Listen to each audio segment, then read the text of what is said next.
Dito pa rin sa Extreme Sports Adventure Park.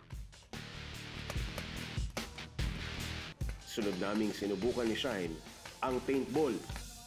Isa itong sport kung saan nagaharap ang dalawang koponan sa isang animoy war game gamit ang isang espesyal na bala. Yung bala po natin gawa siya sa gulay at yung labas po niya gawa po siya sa gelatin. So minsan po once baka sa mga naglalaro tinatamaan sa mask na natitikman yung bala. So okay lang po yun kasi safe naman po siya.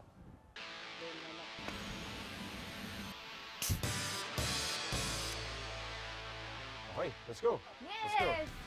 Ito na, oh. Wow! Extreme! Paintball. Paintball! Paintball!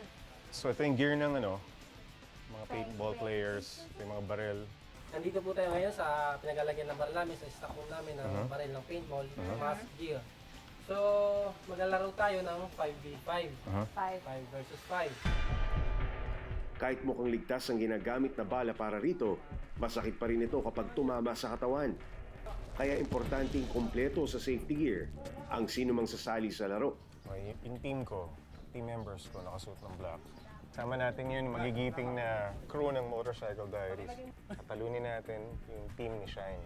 Magagaling, mga asintado to eh. Diba, Tol? Ano, kaya nyo ba? Bakapan nyo ako ha. Tapos yung mga kakampi ni Shine, nakapula sila. Makakasama ni Shine sa kanyang team ang mga veteranong manlalaro ng Extreme Sports Adventure Park. Habang sa Team MD o Motorcycle Diaries naman, kasama ko sa koponan ang aming crew. Pakitaas po ng baril. Nag-e-intenda ang pagtaas ng baril na tinamaan ka na. Ang layunin ng aming paintball challenge, paramihan ang tatama ang kalaban. Okay, boys? Kaya ba natin yun? Okay. Let's go. Bago magsimula ang laban, kailangang pumwesto sa kani-kanilang home base. Sir Jay, be tighten yung puso mo. Shine is coming! Bang, bang! Rock team ready! Rock team ready! 3, 2, 1, Nagsimula ang laban sa hudyat ng referee. Mukhang bihasa na talaga ang mga kagrupo ni Shine. Wala silang takot sa pag-atake.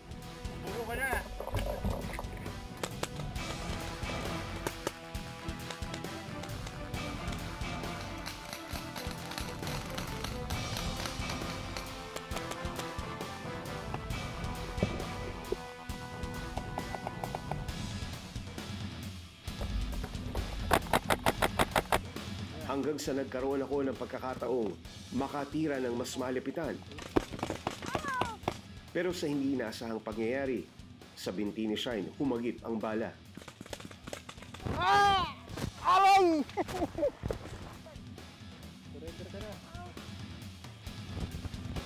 Tapon! Bakit? Tinawa ka? Tama mo. Oh! May sugat. Uy, may marka. Pasa. Anong nararamdaman mo? Sakit ba? Okay lang po. Okay lang. Mahapde. Okay.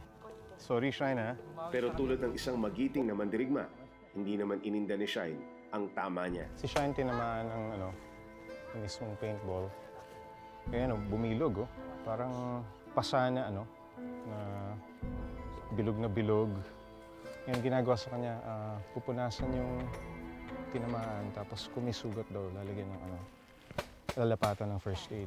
Okay ka lang? Okay lang. Basta manalo kami!